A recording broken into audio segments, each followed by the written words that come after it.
Diálogo, um podcast da EAPN Portugal. Viva! Bem-vindo ao 6º episódio e último do podcast A Pobreza em Diálogo, desta vez já com um certo semblante de despedida, para falarmos de soluções. Como é que nós vamos poder diminuir ou até erradicar a pobreza em Portugal? Vou, como sempre, lançar um dado estatístico. Os Objetivos da Estratégia Nacional de Combate à Pobreza, lançados no final de 2021, são que até 2030, ou seja, daqui a 7 anos, a taxa de pobreza global baixe para os 10%, sendo que nesta altura ronda aos 20%. Queremos então, daqui a 7 anos, reduzi-la para metade. E é por isso que vamos aqui conversar como é que poderemos fazer isto.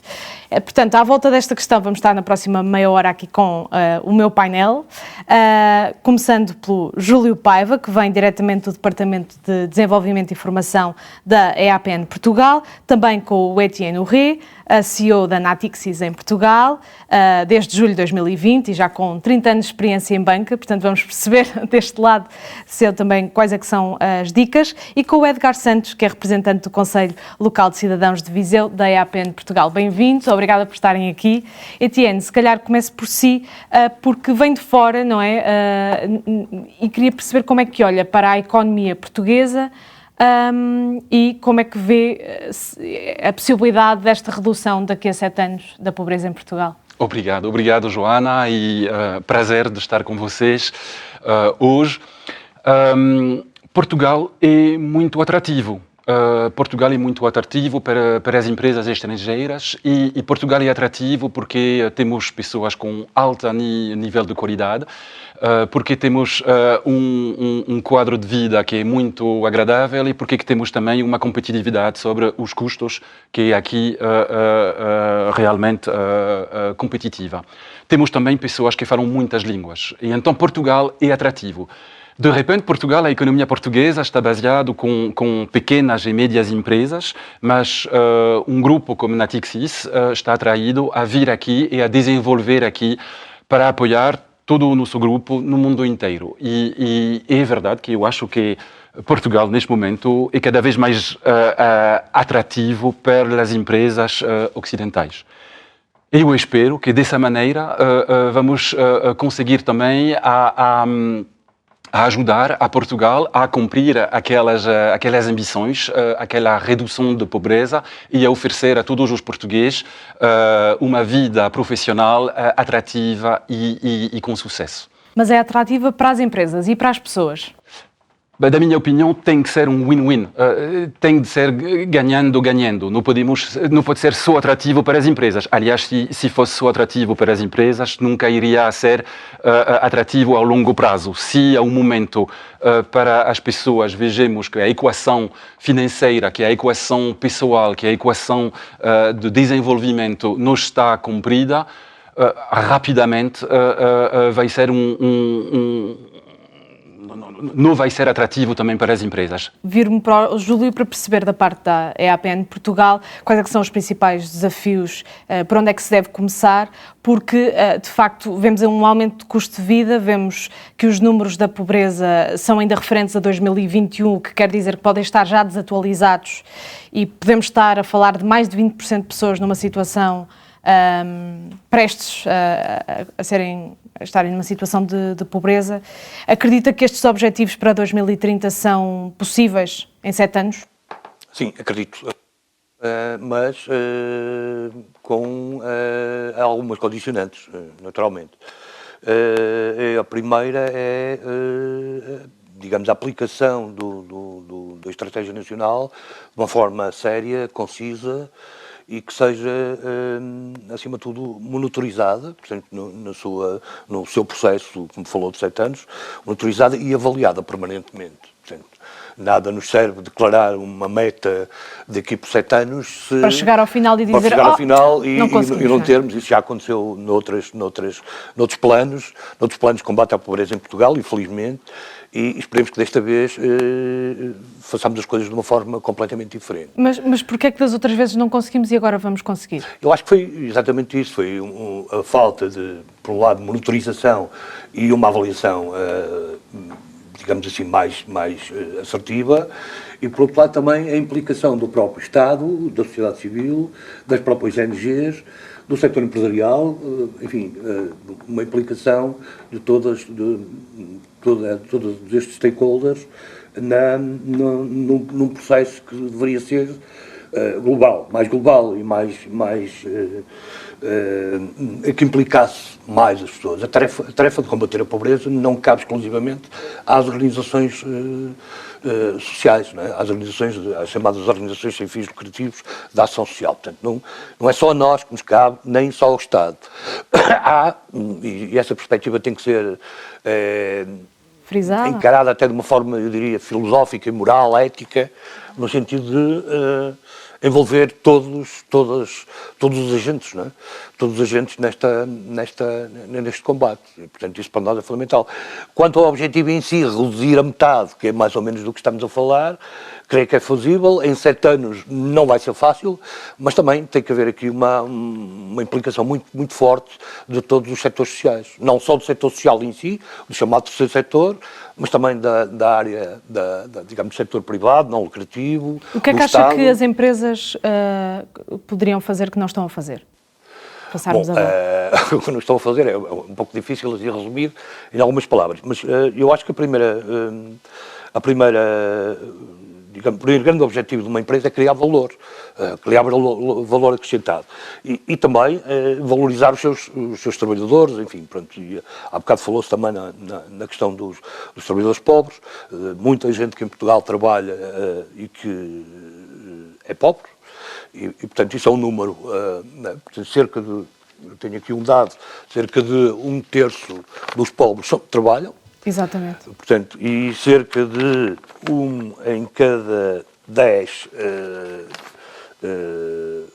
trabalhadores são pobres. Portanto, o que quer dizer que teremos que começar por aí, e as empresas aqui têm uma função claramente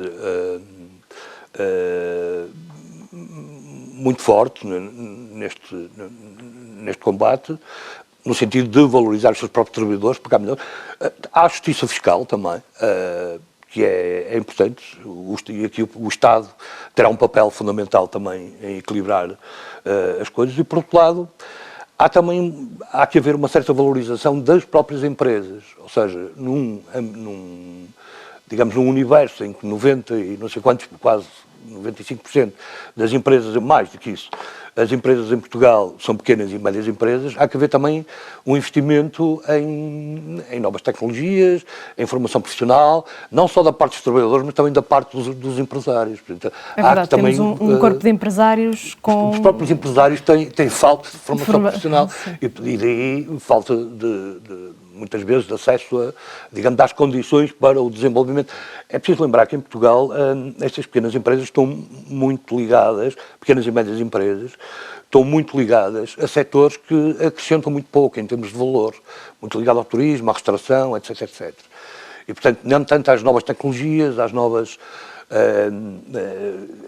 oportunidades que vão surgindo, e em termos do mundo do trabalho, como é óbvio, isso é extremamente importante que isso também aconteça. Portanto, tem que haver também aqui uma transformação desse paradigma. Portanto. Já vamos perceber melhor como é que o equilíbrio se pode manter. Eu precisava de ir ao Edgar, até porque acho que cada um de vocês pode estar aqui a representar um desses braços da sociedade, e o Edgar está a representar os trabalhadores, que também, de certa forma, também têm um papel aqui a cumprir. Qual é que acha que é o ponto fulcral de mudança para atingir estes objetivos por parte dos trabalhadores? Obrigado. Bem, eu acho que antes de mais, isto aqui nunca pode ser lido numa ótica unidirecional, ou seja, nunca podemos olhar para os trabalhadores como trabalhadores só e como únicos atores sociais. Como já tem vindo a ser dito aqui neste painel, de facto, os intervenientes são muitos aqui. Se falarmos de atores sociais, temos diversas entidades. Temos entidades governamentais, temos entidades de economia social, temos entidades com fins lucrativos e temos os próprios cidadãos. Portanto, isto tem que ser aqui um trabalho conjunto. E depois, eu nunca posso ler, ou seja, nunca posso tentar dizer como é que os cidadãos podem fazer sem que isso seja bidirecional, por exemplo, com a entidade patronal, não é? Uhum. E por isso, eu quando se fala de números, tenho sempre assim alguma alergia, porque eu gosto muito da valorização da pessoa. Isso para mim é de facto mais importante e é isso que se tem que começar a fazer também. Muitas vezes na vida profissional engaveta-se as pessoas na formação que têm, não é? E pede-se um determinado perfil para um determinado trabalho, mas depois esquece muitas vezes aquilo que são as sensibilidades pessoais, aquilo que são as soft skills também da própria pessoa, não é? Aquilo que é a sua história. Hoje em dia temos uma problemática imensa que é a saúde mental, não é? Também no âmbito laboral, e isto muitas vezes esquece também quando se trata desta relação entre trabalhador e entidade patronal. Depois, assim, do modo geral, eu acho que, e para responder assim mais diretamente à pergunta, eu acho que temos que continuar aqui um trabalho muito grande de formação e informação, um trabalho de desconstrução de preconceitos. Pensemos, por exemplo, que continuamos com o idadismo, com a atitude do idadismo no mundo do trabalho e temos um país que é dos mais envelhecidos do mundo. Como é que isto aqui se vai equilibrar? Continuamos a ter a vinda de muitas pessoas de fora e, portanto, temos um país multicultural. Como é que isto aqui se vai trabalhar? Algumas empresas poderão já estar a assumir isto, outras não, não é? Temos aqui uma alteração muito grande do ponto de vista da exigência do mercado de trabalho. Estamos a formar pessoas, se calhar, para áreas que não são tão necessárias ou às quais o nosso país não consegue dar uma resposta cabal, não é? Do ponto de vista da colocação no emprego. E, portanto, temos aqui uma data de desafios, não é? que temos que continuar a trabalhar, tanto da parte dos trabalhadores, na própria formação, na própria mudança de mentalidade e também na parte dos empresários, claramente, não é? Eu vou pegar num ponto que eu gostei quando disse que se calhar olhamos para os trabalhadores de uma forma um bocadinho fechada, ou seja, olhamos para aquilo que eles estudaram e não se calhar para o seu todo. E se calhar dirijo-me ao Etienne para perceber como é que, quais é que são as dicas para se começar a ver a pessoa de facto como aquilo que ela é a 100% e não só se calhar focada no que estudou. 100% concordo com o que foi dito. O que é importante é realmente de ser capaz de ver o talento de alguém, não só sobre o curricular, ou não só através da formação que ele teve, mas como um indivíduo. E, aliás, da minha opinião, nós estamos a aprender a vida nossa inteira e temos de ter isso na nossa cabeça. Eu estou a aprender neste momento a blockchain, estou a aprender neste momento o AI, estou a aprender como fazer Python. Provavelmente não é necessário de fazer programação em Python, mas eu sou curioso, é necessário, porque eu vou continuar a viver muitos anos e que talvez, eu sei que são essas atividades que vão ser que vão ter muitas oportunidades para os próximos anos, porque a tecnologia está a mudar o nosso mundo inteiro, então tenho de perceber isso, tenho de perceber qual é o potencial para a nossa empresa e qual é o potencial para o indivíduo em si. E é verdade que nós todos temos uma responsabilidade aí. Eu, como líder, tenho uma responsabilidade para explicar a toda a gente na minha empresa e além da minha empresa que é capital de ser capaz de continuar a aprender, e não só aos 25, mas também aos 50 e talvez também aos 75, não sei, mas talvez também. Mas é continuar a aprender, continuar a ser curioso, continuar a ser capaz... ao longo da vida. Ao longo da vida. E de adaptar-se, porque o nosso mundo nunca para e nunca vai parar. E o mundo de hoje é totalmente diferente do mundo dos anos 70 e é totalmente diferente Mas quando olha para as empresas e a proatividade em fazer isso, acha que já estamos conscientes disso ou ainda nos falta... Mais uma vez, há uma escala completa. Eu não faço parte das empresas, das pequenas ou até mesmo das médias empresas. É verdade que nas nossas companhias internacionais, tenho colegas em Nova York, tenho colegas em Paris, outros em Tóquio ou em Hong Kong. É verdade que nós tomamos isso realmente a sério. Há muitas horas de training que estão ofertas aos nossos colaboradores. E sobre assuntos tecnológicos, e sobre assuntos de leadership, sobre assuntos de desenvolvimento pessoal, sobre assuntos de línguas. E então, as nossas empresas oferecem cursos de filosofia aos exatamente, mas faz sentido. E nós oferecemos coisas bastante interessante e a todos os nossos colaboradores. Então eu tenho um impacto e nós temos um impacto sobre os 2.000 colaboradores da Natixis e todas as famílias que estão ligadas a estes 2.000 colaboradores. É verdade que para um empreiteiro que tem uma companhia com 4 pessoas, talvez é muito mais complicado. Eles têm um negócio e têm mais complexidade para acabar cada mês o objetivo e ser capaz realmente de oferecer um longo prazo, uma visão. E então eu não posso representar, como vocês disseram, todo o setor privado das empresas em Portugal. Mas, da minha opinião, é importantíssimo de ser capaz de preparar o futuro. E o futuro está a chegar rapidamentíssimo ao presente. Sem dúvida, temos, reforçando um pouco o que o Etienne disse, temos a ideia de que o mundo empresarial é todo igual, homogéneo, não é de forma nenhuma.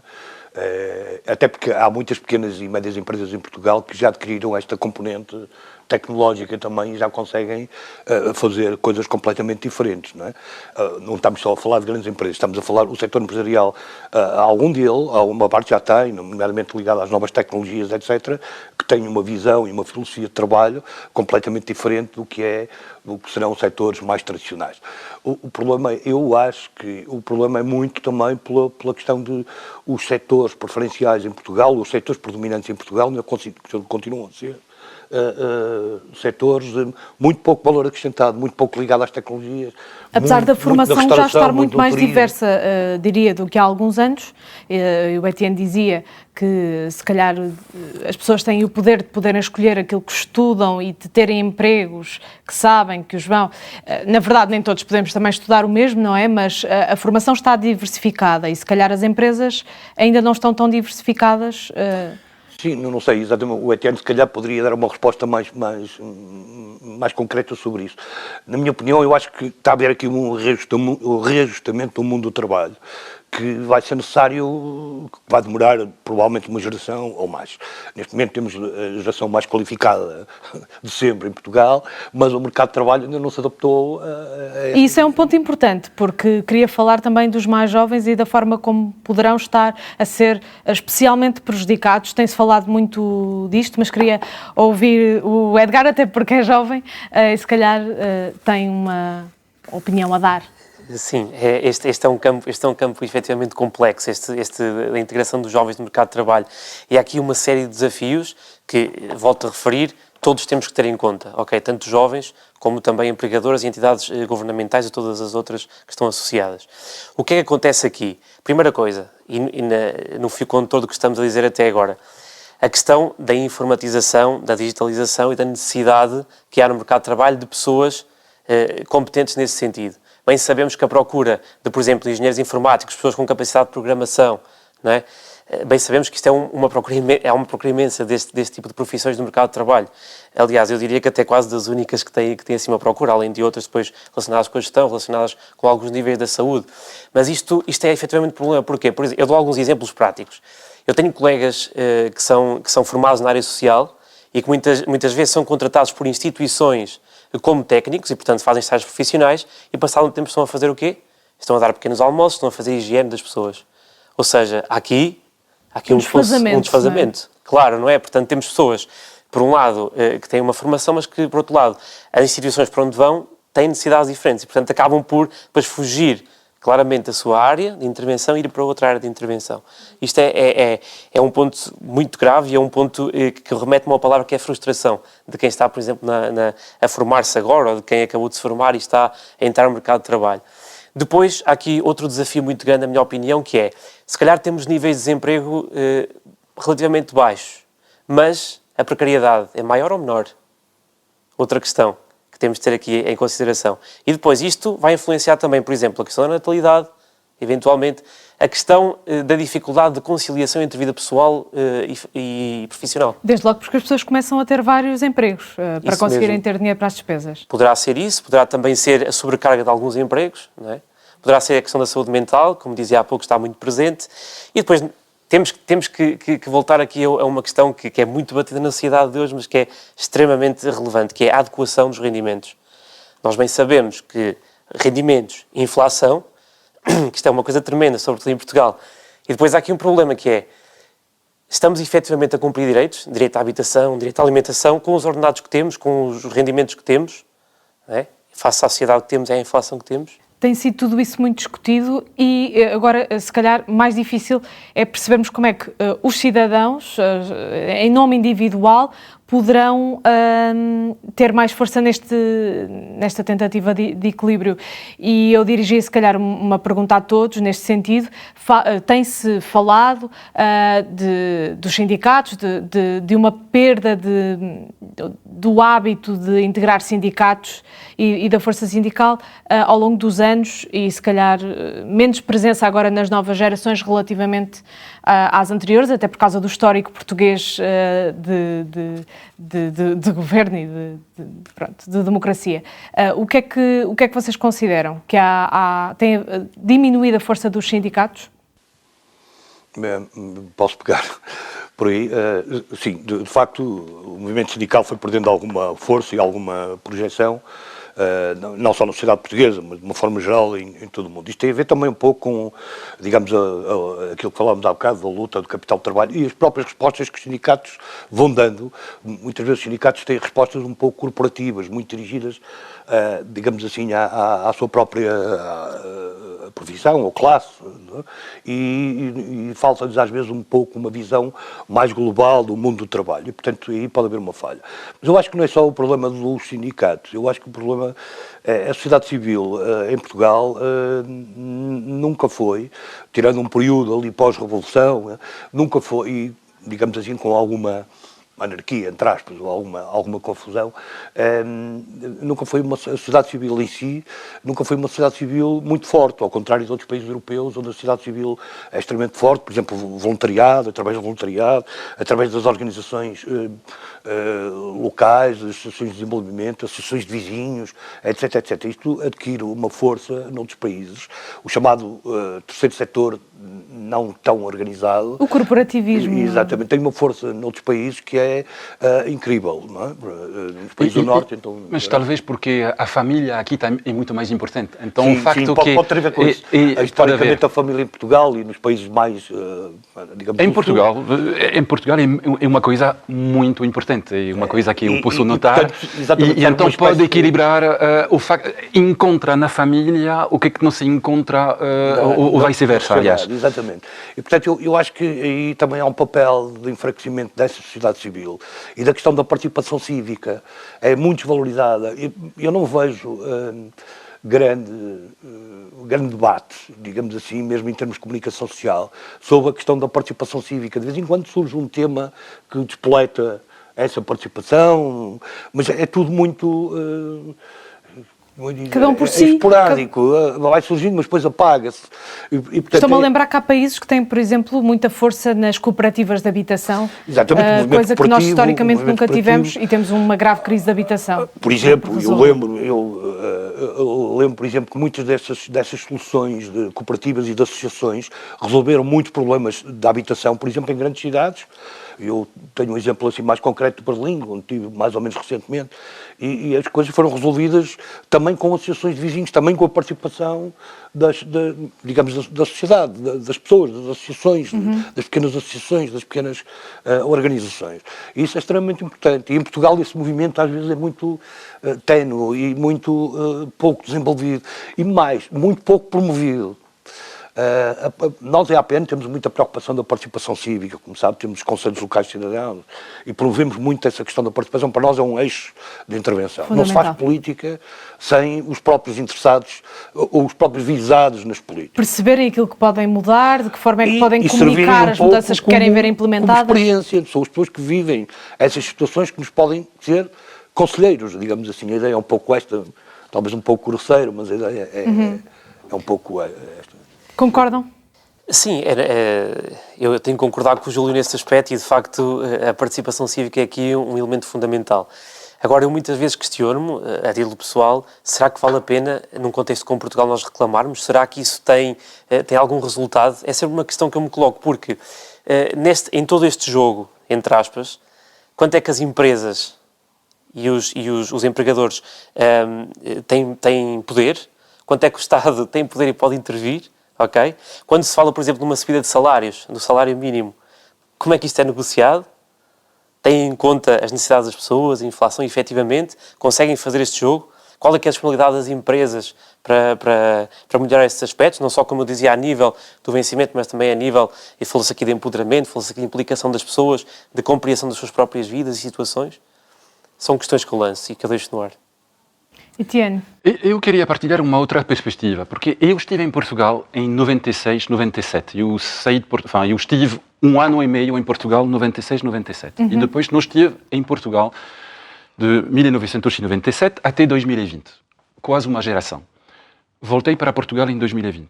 E o que eu queria partilhar com vocês é que o Portugal que eu vi em 96 e o Portugal que vejo agora em 2023 não tem nada a ver. Está muito mais acima em termos de nível de vida, em termos das ocupações das pessoas. Em 96 não havia ninguém na praia a fazer surf. Agora a juventude toda de Portugal está a fazer surf nas praias. Agora a diferença, eu sou francês, a diferença com a França em 96 era notável. Havia uma diferença em termos de capacidade. E agora considera que não há?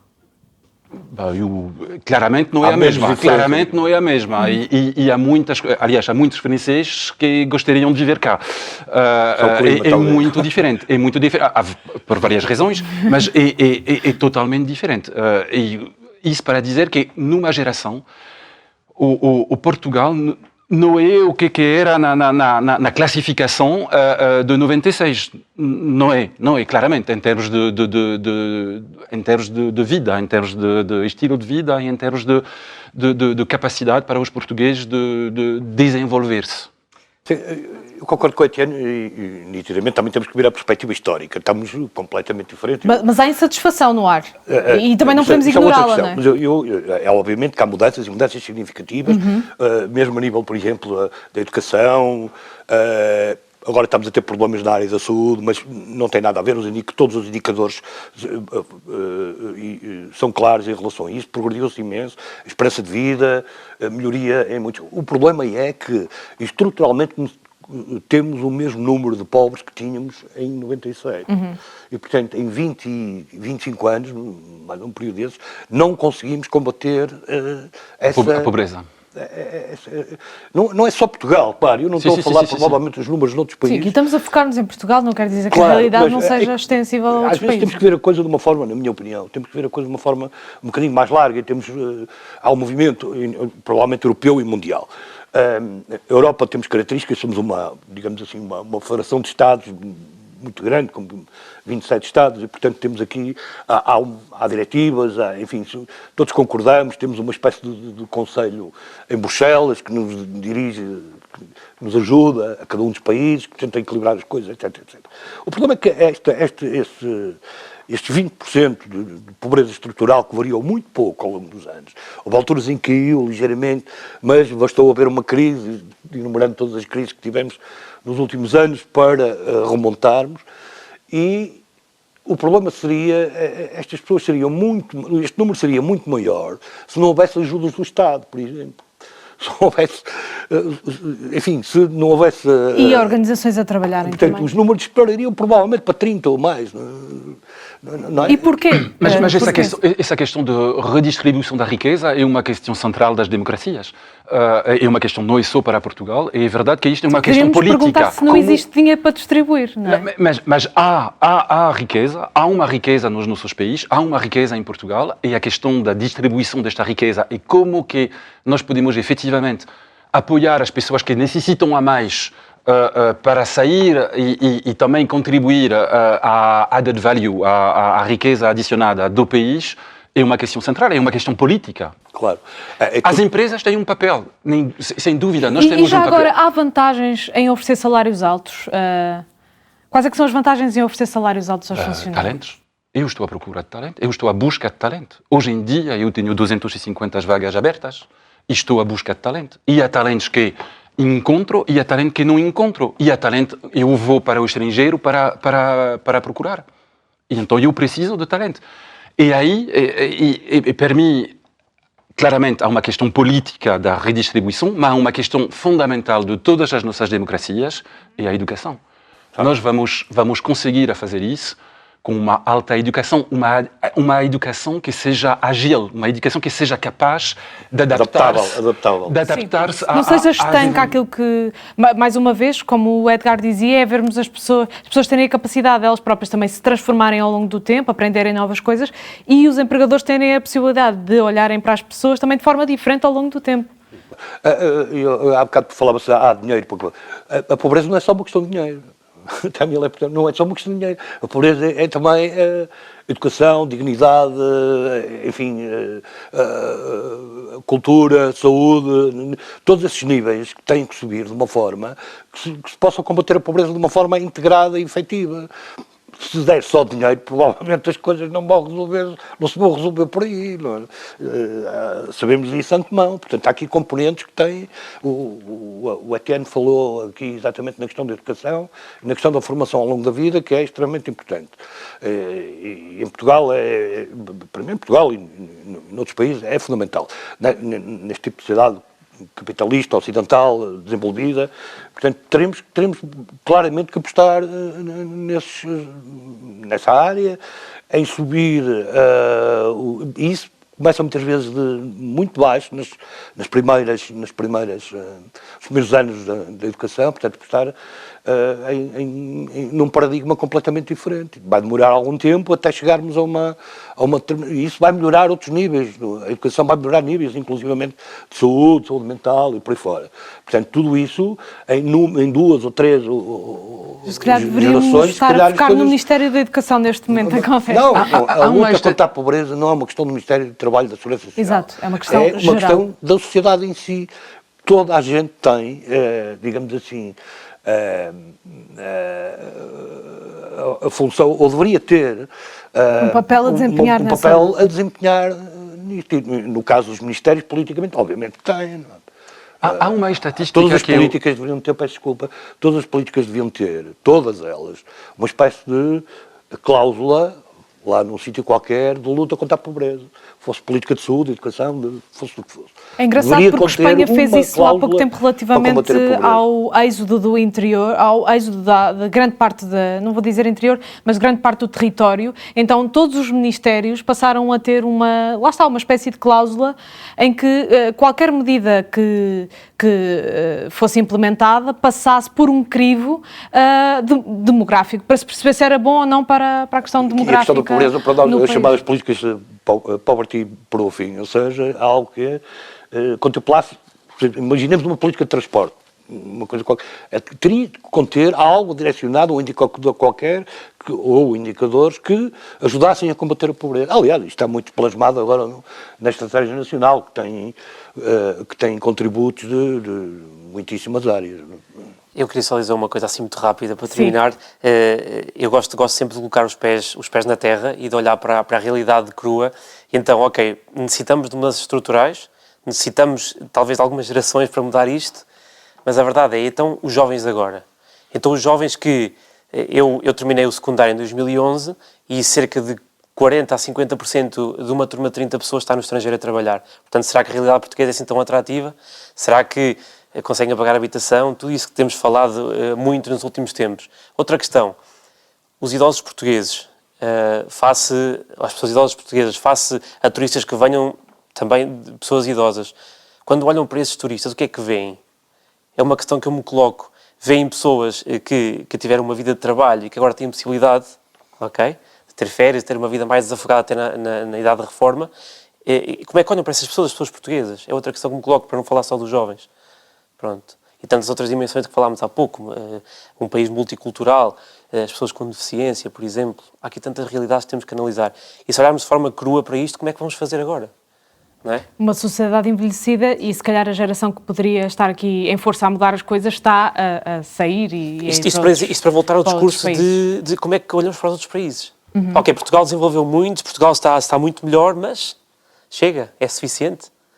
Etienne, para responder e fechar. São questões complexas, são questões muito complexas e eu partilho a preocupação e eu partilho essa preocupação. Nós, ao nosso nível, a Natixis, nós estamos a tentar fazer o nosso pedaço, o nosso passo. Aqui, como que eu já disse, estamos a tentar oferecer carreiras muito interessantes, muito atrativas para 2.000 pessoas aqui no Porto, aqui em Portugal. E acredito que as pessoas que estão conosco realmente gostam, são satisfeitas com o nosso esforço e a nossa capacidade de oferecer carreiras interessantes. Eu acho que é verdade, temos de fazer isso à escala aqui em Portugal e ser capaz, porque há talento aqui e que é isso que é muito bom. O facto que haja talento, eu espero para mim, é mesmo essa luz, são os talentos portugueses, é a educação, é o facto que há essa vontade da juventude, essa vontade de se desenrascar e de conseguir aqui em Portugal, talvez um pouco no estrangeiro, mas vão regressar, vão voltar porque gostam de um país e é isso, por isso que tenho fé na capacidade dos portugueses de Portugal. Eu gostava de pegar no Etienne um bocado... Um minuto para fechar. Muito rapidamente, o Etienne falou há bocadinho na questão da Segunda Guerra Mundial e o impacto que isso teve na sociedade. Eu relembro que muitas das sociedades do Norte da Europa, que hoje são consideradas sociedades ricas, conseguiram níveis de desenvolvimento muito grandes, eram países pobres, na época, nomeadamente alguns dos países escandinavos, conseguiram altos níveis de desenvolvimento através, basicamente, de duas coisas, educação e proteção social. Essa combinação foi fundamental no sentido de enriquecer a própria sociedade. Depois há outros fatores, tecnologias, etc. Mas isso foi fundamental no pós-guerra. Diria consciência política também, portanto, não é? E, portanto, eu acho que são duas apostas. Portanto, temos que ter proteção social adequada. Não é? E temos que ter educação bem adaptada ao mercado de trabalho e capacidade, e também na formação das próprias empresas e dos empresários. Há dinheiro, mas o dinheiro não chega. É preciso também alguma capacidade e alguma inovação. E alguma renovação por parte das próprias empresas em Portugal, na sua massa cinzenta, digamos assim, mas também no tipo de investimento que fazem, não? Em valor acrescentado. Não pode ser só turismo, é bom, não tenho nada contra o turismo, absolutamente. Turismo, ou restauração, porque andam muito ligadas as duas coisas.